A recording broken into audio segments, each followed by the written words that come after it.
श्रीमान भागवत जटा जी। सर, भारत के भोले भाले मोबाइल फोन यूजर को कैसे रोज लूटा जा रहा है, ये एक्सपोज करने के लिए आज मैं सदन में खड़ा हुआ हूं। सर, जब एक यूजर अपना मोबाइल फोन रिचार्ज कराता है तो उसे अपने रिचार्ज प्लान के हिसाब से डेली की डेटा लिमिट मिलती है, 1.5 GB, 2 GB या 3 GB प्रतिदिन। लेकिन ये डेली की डेटा लिमिट जो होती है रात 12 बजे समाप्त हो जाती है, जैसे ही दिन खत्म होता है, और ये अनयूज डेटा जो है ये फोरफीट हो जाता है, ये अगले दिन रोल ओवर या नेक्स्ट डे कैरी फॉरवर्ड नहीं होता है। कंज्यूमर से पैसा तो पूरे डेटा का लिया जाता है, लेकिन ये अनयूज डेटा, जो बचा हुआ डेटा होता है, ये एक्सपायर हो जाता है जैसे दिन समाप्त होता है। सर, फर्ज करिए कि महीने की शुरुआत में आपने अपनी गाड़ी में 20 लीटर पेट्रोल भरवाया, महीने के अंत तक 15 लीटर पेट्रोल कंज्यूम हो गया, 5 लीटर बच गया, तो क्या महीने के अंत पे पेट्रोल पंप वाला आकर आपको कहता है कि 5 लीटर पेट्रोल वापस कर दो क्योंकि उसकी वैलिडिटी समाप्त हो गई? नहीं, क्योंकि आपने पैसा पूरे 20 लीटर का दिया है। ठीक इसी तरह जितने डेटा का पैसा हमसे लिया जाता है उतना डेटा हमें यूज करने दिया जाए, वो एक्सपायर ना हो। ये हमारे मेहनत के पैसे से खरीदा गया डेटा है। और सर, चालाकी देखिए, आजकल के रिचार्ज प्लान्स में डेली की डेटा लिमिट होती है, मंथली की डेटा लिमिट नहीं होती, क्योंकि मंथली की डेटा लिमिट के अंदर मैक्सिमम डेटा की खपत का कंज्यूम करने की प्रोबेबिलिटी यानी कि संभावना ज्यादा होती है। एक महीने के भीतर या मान लीजिए 4-7 दिन कोई व्यक्ति व्यस्त है या बीमार है, लेकिन बचे हुए दिन में या जब उसकी छुट्टी होती है वो ज्यादा डेटा कंज्यूम कर सकता है। इसीलिए मैक्सिमम डेटा मंथली प्लान में कंज्यूम होता है। इसके चलते आज टेलीकॉम ऑपरेटर डेली की डेटा लिमिट वाला प्लान पुश करते हैं। सर, आज इंटरनेट सिर्फ एक एंटरटेनमेंट या मनोरंजन का सोर्स नहीं है, यह एक प्रकार से हमारे जीवन के लिए एसेंशियल बनता जा रहा है। It is like digital oxygen, हर चीज के लिए इंटरनेट चाहिए। और इसीलिए आज करोड़ों भारतीयों का जब लाखों जीबी डेटा रोज एक्सपायर हो जाता है, अनयूज्ड बचा हुआ डेटा, क्योंकि उसकी वैलिडिटी समाप्त हो गई, तो यह सवाल अब सिर्फ डेटा का नहीं है सर, यह कंज्यूमर राइट्स का सवाल बन चुका है। इसीलिए मेरी 3 स्पष्ट मांगे आज सदन में। पहली मांग, ये नियम बने कि डेटा कैरी फॉरवर्ड यानी कि डेटा रोल ओवर की सुविधा हर यूजर को दी जाए, यानी कि दिन के अंत पे आपका जितना जीबी डेटा बच गया वो अगले दिन के आपके डेली के डेटा पैक में जोड़ा जाए, वैलिडिटी के साथ समाप्त ना हो। दूसरा पॉइंट, अगर महीने के अंत में काफी बड़ी मात्रा में आपका डेटा एक्यूमुलेट अगर हो जाता है, बच जाता है, तो यूजर को ऑप्शन दिया जाए कि इस डेटा की वैल्यू का एडजस्टमेंट वो अपने रिचार्ज प्लान के अगेंस्ट कर सके, यानी कि अगले महीने वो जितने वैल्यू की रिचार्ज कराता है उसमें से छूट मिले, डिस्काउंट मिले अनयूज्ड डेटा की मार्केट वैल्यू के अनुसार। जैसे कि बिजली की खपत आप जितनी करते हैं, जितने यूनिट, उतना ही पैसा भरते हैं, ठीक उसी तरह जितने जीबी डेटा कंज्यूम करें उतना ही पैसा वसूला जाए, उससे ज्यादा ना वसूला जाए। और थर्ड नियम जो बनना चाहिए वो ये है कि अनयूज्ड डेटा को आपका डिजिटल एसेट माना जाए, और जिस प्रकार से हम पैसा ट्रांसफर कर सकते हैं, डेटा ट्रांसफर अलाउड होना चाहिए। यानी कि यदि आज मेरा कुछ बचा हुआ डेटा है डेली पैक के अनुसार, मैं अपना बचा हुआ 1.5 GB अपने परिवार वालों को ट्रांसफर कर सकता हूं। सर, बात कर रहा हूं सर।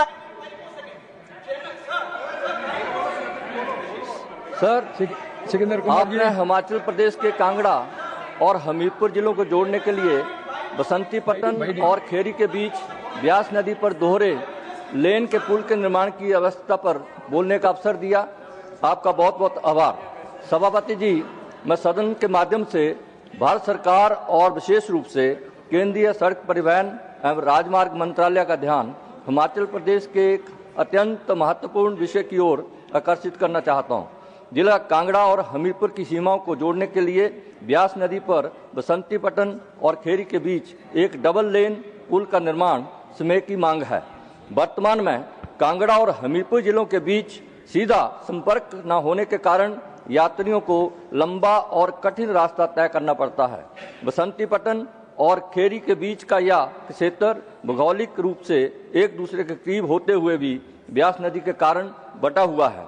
एक आधुनिक पुल के अभाव में स्थानीय जनता, छात्रों, मरीजों और व्यापारियों को भारी असुविधा का सामना करना पड़ता है। हिमाचल प्रदेश के पहाड़ी भूगोल में सड़कों और पुलों का जाल न केवल परिवहन का माध्यम है, बल्कि यह आर्थिक विकास और आपातकालीन कनेक्टिविटी की जीवन रेखा भी है। वर्तमान में कांगड़ा और हमीरपुर जिलों के बीच सीधा और सुगम संपर्क सीमित है। इसी को ध्यान में रखते हुए ब्यास नदी पर बसंती पट्टन और खेरी के बीच एक नए दोहरे लेन वाले पुल बनाने की आवश्यकता है। यह पुल कांगड़ा और हमीरपुर जिलों को आपस में सीधे जोड़ेगा, जिससे दोनों क्षेत्रों के बीच यात्रा का समय काफी कम हो जाएगा। पहाड़ी क्षेत्रों में भूस्खलन या अन्य अवरोधों की स्थिति में यह वैकल्पिक मार्ग अत्यंत महत्वपूर्ण सिद्ध होगा।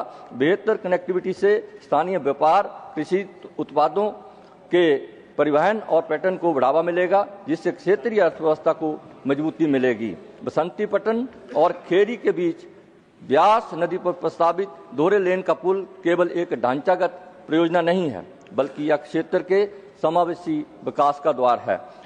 सभापति जी, मेरा केंद्र सरकार से आपके माध्यम से विनम्र निवेदन है कि जनहित और क्षेत्रीय विकास को सर्वोपरि रखते हुए बसंतीपट्टन खेरी पुल के निर्माण हेतु जल्द से जल्द तकनीकी स्वीकृति और बजट आवंटित किया जाए, ताकि कांगड़ा और हमीरपुर के निवासियों को एक सुरक्षित, आधुनिक और निर्बाध परिवहन व्यवस्था मिल सके। धन्यवाद।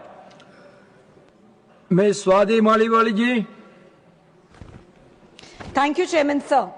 सर, हमारे देश में हर 15 मिनट में एक महिला के साथ रेप होता है।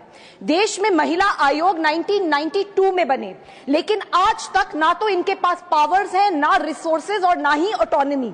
पार्लियामेंट्री कमिटीज सालों से इन इश्यूज को पॉइंट कर रही हैं, लेकिन रिपोर्ट्स धूल खा रही हैं और महिलाएं न्याय का इंतजार कर रही हैं। सर, जून 2020 से झारखंड विमेन कमीशन बंद पड़ा है। आज दिल्ली महिला आयोग का भी यही हाल है। पिछले 2 साल से वहां भी ताला लगा हुआ है। सर, जब न्याय की संस्था ही बंद हो जाएगी तो महिलाएं कहां जाएंगी? सर, 2015 से 2024 में के बीच में हमने दिल्ली महिला आयोग में 1,74,000 केसेस की सुनवाई करी। हेल्पलाइन में 40 लाख कॉल्स अटेंड करे। रेप सर्वाइवर्स को 2 लाख कोर्ट हियरिंग्स में असिस्ट किया। हजारों लड़कियों को विक्टिम कॉम्पेंसेशन दिलाई। सर, रात के 2 बजे भी अगर कोई महिला या बच्ची की कॉल आती थी तो हमारी टीम वहां पहुंचती थी। सर, एक 14 साल की बच्ची को दिल्ली के एक बड़ी कोठी से हमने बाहर निकाला। उससे दिन भर काम कराया जाता था, सिर्फ एक बार खाना दिया जाता था, बेरहमी से मारा जाता था। उसके हाथ पे गर्म इस्त्री से जलाने के निशान थे, मुंह को कैंची से काटा हुआ था। सर, ऐसी कितनी लड़कियां आज बंद कमरों के पीछे छुपी हुई हैं। सर, हमने एक ऑपरेशन में आधी रात में पहाड़गंज के एक होटल से 39 नेपाली लड़कियों को रेस्क्यू किया था। उनके पासपोर्ट छीन लिए गए थे, बेरहमी से मारा जा रहा था और गल्फ देश भेजने की तैयारी चल रही थी। सर, ऐसे ऑपरेशन कागज से नहीं, मजबूत संस्थाओं से होते हैं। हमने दिन रात मेहनत करके सर दिल्ली महिला आयोग को एक सशक्त बॉडी बनाया, पर तब की दिल्ली सरकार ने सिर्फ मेरे से पॉलिटिकल वेंडेटा के चलते उस व्यवस्था को तोड़ने में केवल कुछ महीने लगाए। फंड्स रोक दिए गए, स्टाफ हटा दिया गया। आज दिल्ली महिला आयोग में ना तो चेयरपर्सन है, ना ही सदस्य। सर, मध्य प्रदेश की एक बेटी थी जिसके ससुराल वालों ने उसे तेजाब पिला दिया था। उसका शरीर बुरी तरीके से झुलस चुका था। सर, हाँ, इंटेस्टाइन्स वर कमिंग आउट। मरते समय उसने मेरी तरफ देखा था और मुझे कहा था, दीदी मुझे न्याय जरूर दिलवाना। सर, आज वो केस भी दिल्ली महिला आयोग की हजारों फाइलों की तरह धूल में दब गया है। सर, केंद्र और राज्य सरकारों को तुरंत महिला आयोगों के सभी खाली पदों को भरना चाहिए। दिल्ली महिला आयोग को फिर उसी शक्ति और संकल्प के साथ खड़ा करना चाहिए। Question number 316 doctor Bhim Singh.